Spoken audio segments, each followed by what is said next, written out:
මෙතන ඔයාලට පේනවා ඇති ඉස්සරහම HTML වලින් මම හදාගෙන තියෙනවා form එකක්. හරි ඊට පස්සේ table එකක් හදාගෙන තියෙනවා.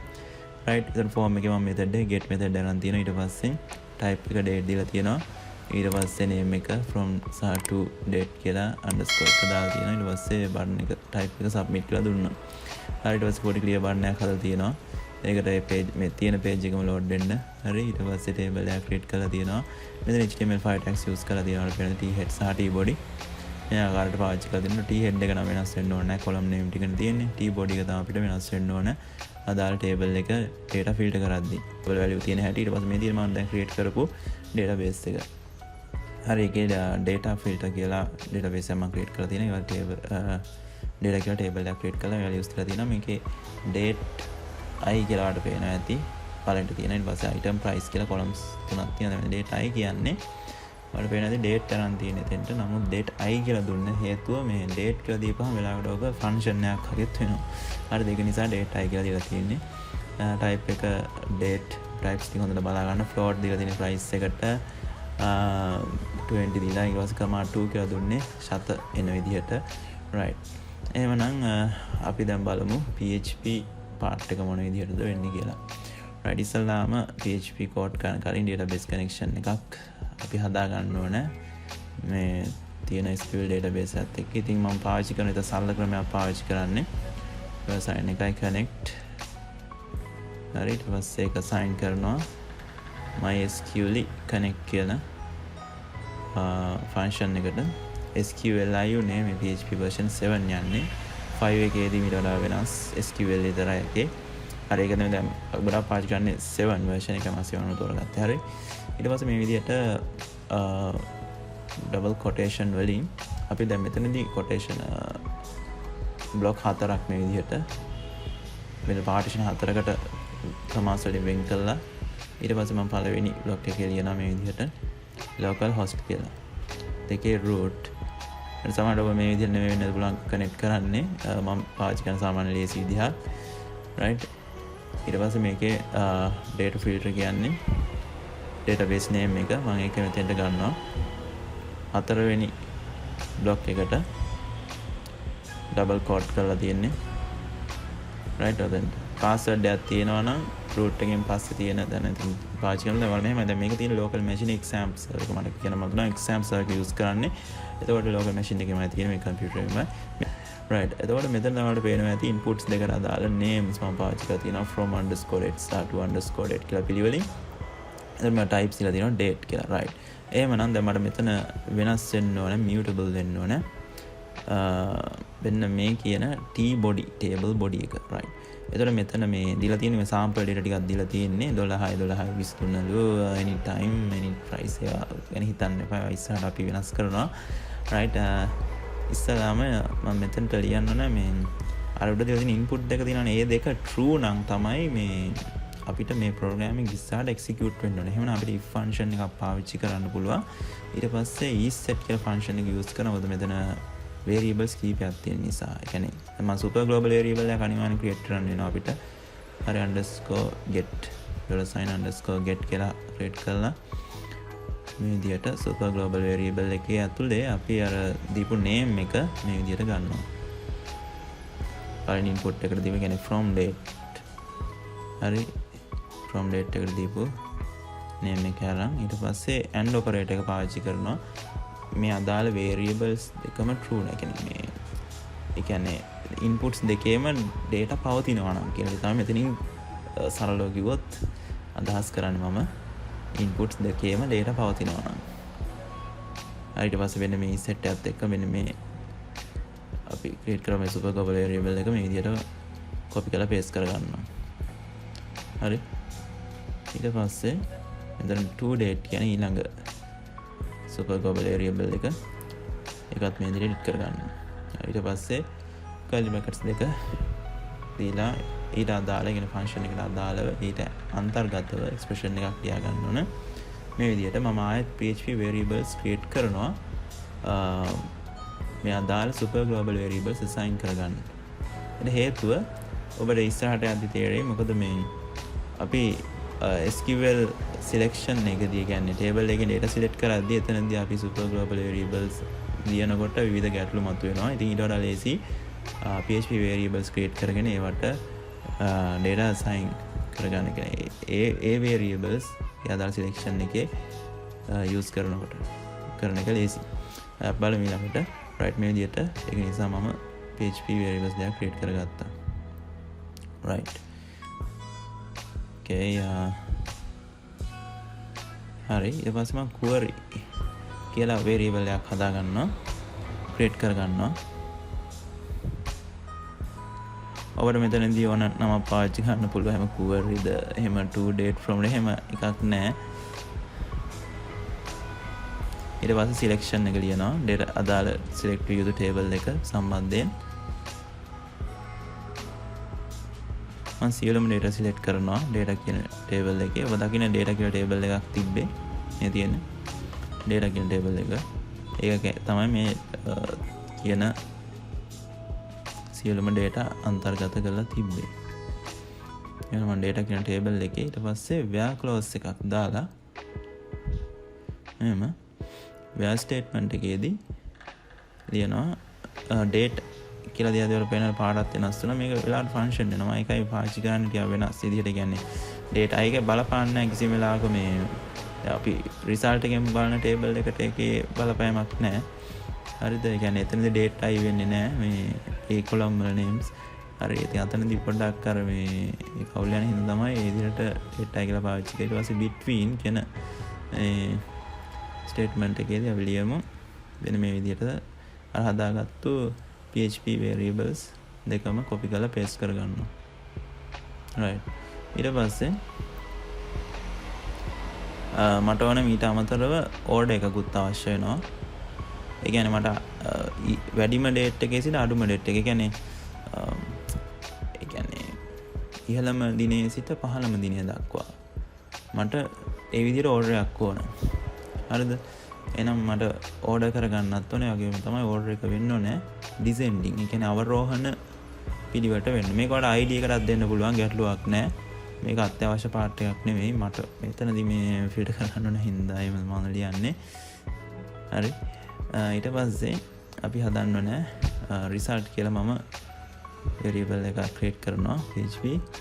right ඊට පස්සේ එතනදී දැන් මේ තියෙන table එක කියන්නේ query එකකින් අදහස් කරන table එක සහ මේ database connection එක අතර මේ පොඩි combination එකක් හදනවා. connection එක සහ අදාළ query එක. right ඔය විදිහට හදාගත්තා. දැන් මේ result කියන එක මෙහෙම තිබිලා බෑ. result කියන එක තවත් අපි පාවිච්චි කරනවා මෙතනදී for each කියලා for loop එක දැන් අපි පාවිච්චි කරමු. මොකද මේ result එක පෙළට filter වෙන්න ඕන table එකේ. ඉතින් එතකොට මේ filter වෙන්නත් ඕන rows වල. හරිද? ඉතින් ඒක නිසා මම MySQL නම් rows කියලා function එක use කරලා ඒකේදී result කියන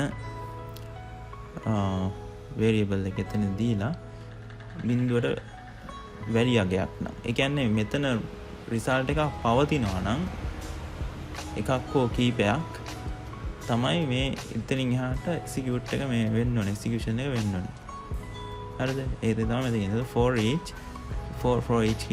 each කියන්නේ මම කියවා for loop එකේම for loop එක තමයි මෙතන යන්නේ for each. හරි ඉතින් මෙතන වෙන්නේ මේ array එකට variable එකක් assign කරගත්තා කියන දේ තමයි එතන අදහස් කරන්නේ. කියන්නේ result කියන array එකක් බවට පත් කරලා ඒකට මේ row කියන variable එක assign කරගත්තා. හරිද?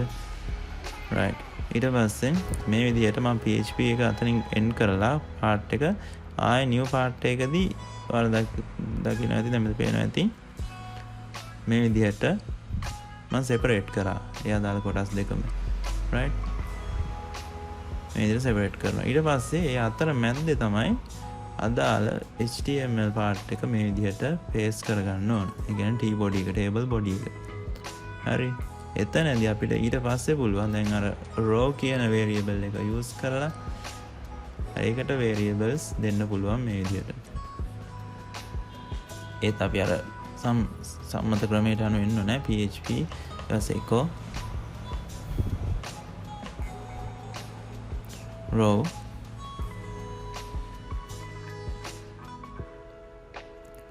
date එක දෙන්න ඕන right මොකද table head එකේ table head එකේ ඔයාලා දකින්න ඇති තිබ්බ columns වල තිබ්බ names date එක item price හරිද item එකට අදාළව item එක තමයි basically මම පාවිච්චි කරන්නේ copy paste කර ගන්නවා විදියට හරි ඊට පස්සේ item එකේ වෙනසක් තිබෙන item එකයි තිබ්බේ price එකෙත් price කියලා තිබ්බා right ඔන්න ඔය විදියට ඒ ටික මම customize කරගත්තා right දැන් අපි බලමු මේ විදියට database එකෙත් පේනවා ඇති right එහෙමනම් ඊළඟට මෙන්න මේ කියන values කියන තැන වල පේනවා ඇති ඒවත් අපි value දෙමු හරි ඊට කලින් අපි result එක පොඩ්ඩක් check කරලා බලමු මොන ආකාරයෙන්ද play කියන්නේ මොන ආකාරයෙන් සිද්ධ වෙන්නේ කියලා කියන්නේ execute වෙන්නේ කොයි විදිහදලා අපි බලමු result එක right මම save කරන් හිටිනා ඉස්සෙල්ලා හරි එතකොටම කියනවා line number 28 curly bracket එකක් පෙන්නනවා error එකක් කියලා කියනවා නේද unexpected curly bracket එකක් තියෙනවා හරි බලමු මොකක්ද කියලා line number 28 මම පොඩි error එකක් ඇත්තේ line number 28 එච්චර වෙලා නැහැ හරි super global variable isset කියන function එක close කරලා නැහැ හරිද ඒකයි එතන error එක ආවේ හරි දැන් අපි refresh කරලා බලුවොත් මේ විදිහට මොකද display වුණේ right ඊට පස්සේ මම dates එක select කරනවා දැන් අපිට බලමු table එකේ හැටියට මොනවද තියෙන දින මම 5 වෙනි මාසේ දීලා තියෙනවා ඊට පස්සේ 4 වෙනි මාසේ 6 වෙනි මාසේ ඔය ආකාරයට දින වලට අදාළ data දීලා තියෙනවා හරි බලමු 5 වෙනි මාසේ පොඩ records ටිකක් තියෙන නිසා 5 වෙනි මාසේ මේ විදිහට මම select කරගන්නවා right 30 දක්වා filter කරගත්තාම 5 වෙනි මාසේ අදාළ records 3ක් මේ විදිහට දර්ශනය කරනවා හරි නමුත් ඔයාලට පේනවා ඇති උඩ from සහ to අතර තියෙන input fields වල මේ ඒ date ඒ තිබ්බ dates reset වෙනවා හරි නමුත් address bar එකේ ඒ අපි දීපු දින හොයාගන්න පුළුවන් display වෙනවා නමුත් input fields වල ඒවා inputs වල මේ ඒවා reset වුණා filter button එක උඩ click කරපුවා ඒ කියන්නේ submit කරපු ගමන්ම ඒ අදාළ අපි date type එක අපි type එක date දීපු input වල මේ data reset වුණා හරි දැන් අපි බලමු මේවට කොහොමද stable ඒ අපි select කරන date එකම එතෙන්ට ගන්න කියලා හරි ඒකට මම පාවිච්චි කරනවා මේ පල්ලෙහා තියෙන බාර වල දකින්න copy කරලා paste කරාවත් තමයි if isset කියලා අර ගත්තු මේ super global variable එක ඒක මෙතන copy කරලා paste කරගන්න හරි ඊට පස්සේ එතන echo කරගන්න ඕන curly brackets ඇතුලේ එතනින් echo එකක් ලියනවා ඒ අදාළ super global variable එකම මේ විදිහට echo කරගන්න ඕන හරි තේරුණාද කියලා මම හිතනවා මම පල්ලෙහා හරි if isset වල දකින්න ඇති line number 28 වල තිබ්බ expression එකෙන් ගත්තේ හරිද ඊට පස්සේ ඊළඟ එකේ අනිකෙත් values වලට මම ඒකම paste කරගෙන එතන අපිට edit කරගන්න 2 කියන කොටස මෙන්න මේ name එකෙන්ම ඒක මේ විදිහට මම copy කරලා paste කරගන්න එතකොට errors අඩු වෙනවා නැත්නම් සමහර underscore අමතක වෙන්න පුළුවන් space එකක් එහෙම මේ ඒකට use වුණොත් එතෙන්දි ගැටලුවක් වෙනවා හරි දැන් අපි බලමු result එක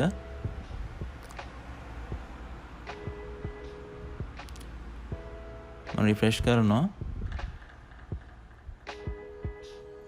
right එතකොට ආයෙත් error එකක් පෙන්වන්න කරනවා මේ ආකාරයෙන් හරි මෙතන if function එකේ bracket එක මට close කරන්න අමතක වෙලා තියෙනවා මේ විදිහට expression දෙකේම function දෙකේම මේ විදිහට close කරලා නැහැ හරි ඉතින් ඒක ඒ bracket එකක් නිසා තමයි හැම එකක් ආවේ right දැන් මේක හරියට execute වෙන්න ඕන right ඔන්න බලන්න දැන් 5 වෙනි මාසේ පළවෙනිදා සහ 5 වෙනි මාසේ 30 වෙනිදා අපි දීපු කලින් දීපු දින දෙක ඒ දින දෙක මේ ආකාරයට ඒ address bar එකේ වගේම අදාළ inputs වලත් මේ විදිහට display කරලා තියෙනවා right ඔන්න අපි පළවෙනි අදියර කරා ඊට පස්සේ clear button එක උඩ press කරපුවාම click කරපුවාම අදාළ ඔයාලා දැන් ඉන්න page එක reload කිරීමක් තමයි කරේ එතකොට ඔයාලට පේනවා ඇති මෙතන data empty වුණා නේද? හරිද? ඔයාලට ඔතන data empty නොවි සියලුම table එකේ තියෙන ඒ කියන්නේ SQL මේ table එකේ තියෙන MySQL table එකේ තියෙන සියලුම data ටික display කිරීමේ හැකියාවක් තියෙනවා. ඉතින් අපි බලමු මේ ඒ ආකාරයට. මොකද ඒ විදිහට සාමාන්‍යයෙන් data display වෙන්න හදන ගොඩක් අය. ඉතින් ඔතනදිත් ඔයාලට පුළුවන් වුණා නම් SQL selection එකේදී මේ limitation දෙන්න පුළුවන්. ඔයා මේ statement එක පාවිච්චි කරලා. නමුත් මම මෙතනදී ඔයා statement එක use කරන මට ඕන සියලුම data ටික මෙතනදී table එකේ තියෙන සියලුම records ටික display කර ගන්න ඕන. හරිද? ඒ කියන්නේ සාමාන්‍යයෙන් අපි date එකක් select නොකර තියෙනකොට මට ඕන සියලුම records ටික එතන display කර ගන්න. right. එහෙනම් අපි බලමු. ඒක එතර වෙලා යන්නේ ලේසි ක්‍රමයක් තියෙන්නේ. මෙන්න මේ විදිහට copy paste කරගන්න query results සහ මේ උඩ expression උඩගේ තියෙන PHP code එකෙන් ගන්න. ඊට පස්සේ if මේකත් ඕන මේ MySQL num rows ඕනකට ඕන. මෙතෙන්දී while loop එක පාවිච්චි කරොත් අපිට පුළුවන් ඒ විදිහට සියලුම මේ records එක display කරගන්න. ඉතින් ඊට කලින් මෙන්න මේ කියන විදිහේ changes ටික කරගෙන right ඊට query එකේ මම කරේ ඔයාලා දකින්න select all සියලුම data from data order by කරා date එකට අනුව ඊට descending order එකට මම මෙතන අර where statement එක සම්පූර්ණයෙන් අයින් කරලා දැම්මා. ඊට පස්සේ while loop එකක් හදනවා මේ විදිහට row කියලා variable එකට MySQL fetch array වලට හදන්නේ as of නෙමෙයි array. හරි. results කියන variable එක මේ විදිහට මෙතනට ගන්නවා. right. ඊට පස්සේ මෙතනදී දැන් අපි මෙතනින් අර කලින් කරා වගේම ඒ PHP part එක end කර ගැනීමක් සිද්ධ කරනවා. හරි. නමුත් මට එක bracket එකක් මෙතනදී මිස් වෙලා තියෙනවා. ඒ bracket එක මේ curly bracket එකක් හරි. දැන් brackets ටික සමානව තියද බලන්න. නැත්නම් එතන තියෙන එකක් එන්න පුළුවන්.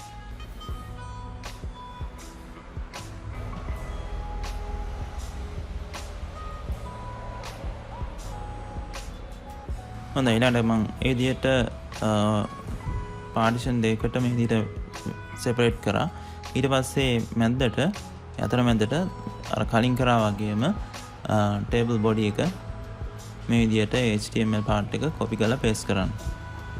right. දැන් මම refresh කරලා බලනකොට අදාළ ඉහළම දිනේ සිට පහළම දිනේ දක්වා ඒ කියන්නේ 6 වෙනි මාසේ 26 තමයි ඉහළම දිනේ සහ 4 වෙනි මාසේ 21 table එක ගත්තොත් අර පේනවා ඇති 4 වෙනි මාසේ 21 දක්වා වූ අවරෝහණ පිළිවෙලට data ටික display කරනවා records ටික display කරනවා. ඊට පස්සේ මට ඕන 6 වෙනි මාසේ පළවෙනිදා ඉඳන් ඊට පස්සේ 7 වෙනි මාසේ 6 වෙනිදා දක්වා data මේ විදිහට filter button එකට click කරලා බලා ගන්න පුළුවන්.